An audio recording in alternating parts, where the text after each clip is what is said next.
Chair now recognizes Ms. Eshoo. Am I unmuted? Thank you, Mr. Chairman, and good morning. Well, it's still, we're Californian, so it's good morning for us.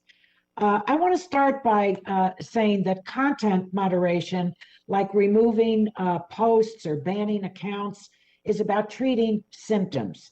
And I think that we need to treat symptoms, but I also think that we need to address two underlying diseases. The first is that your products amplify extremism. The second is that your business models of targeted ads enable misinformation to thrive because you chase user engagement at great costs to our society. So to Mr. Pichai, last month the Anti-Defamation League found that YouTube amplifies extremism. Scores of journalists and researchers agree. And here's what they say happens. A user watching an extremist video is often recommended more such videos, slowly radicalizing the user. YouTube is not doing enough to address recommendations, and it's why Representative Melankowski and myself introduced the Protecting Americans from Dangerous Algorithms Act to narrowly amend Section 230 so courts can examine the role of algorithmic amplification that leads to violence. And it's also why I, along with 40 of my House colleagues, wrote to each of you about this issue. And Mr. Chairman, I ask that those letters be placed into the record. So my question to you, Mr. Pichai, is, are you willing to overhaul YouTube's core recommendation engine to correct this issue? Yes or no? Congresswoman, we have overhauled our recommendation systems, and I know you've engaged on these issues before pretty substantially in pretty much any area.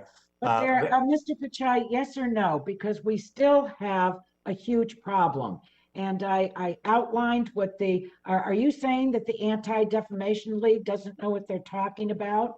You know, all these journalists and researchers, there is a lot more to address.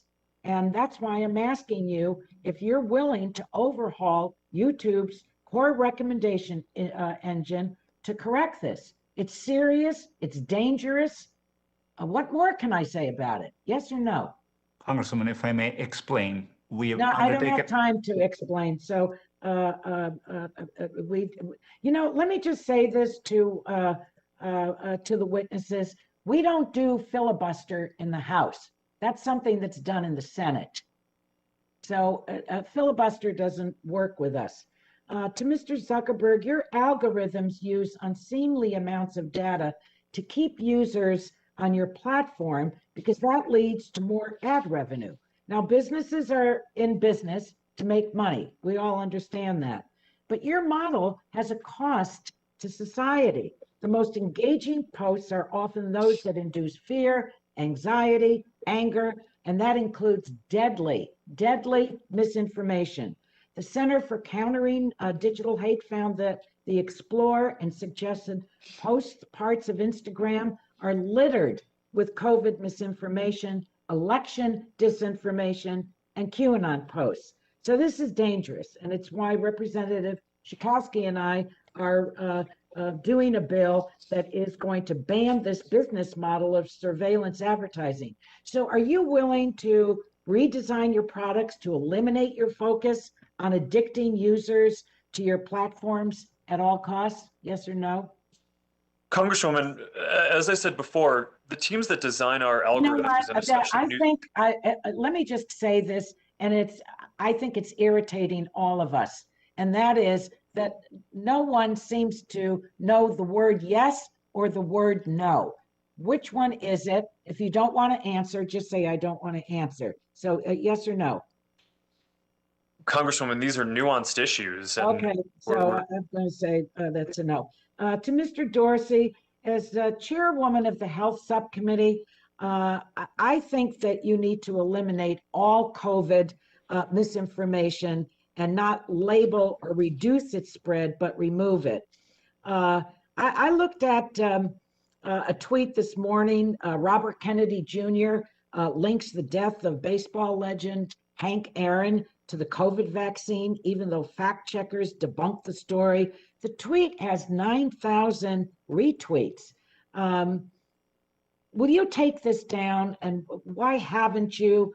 And also, why haven't you banned the 12 accounts that are spewing it's deadly COVID misinformation? This could cost lives. No, we won't take it down because it didn't violate our policy. So we have a clear policy in place. What kind of policy is that? Is it a policy for misinformation? No. Gentlelady's time has expired.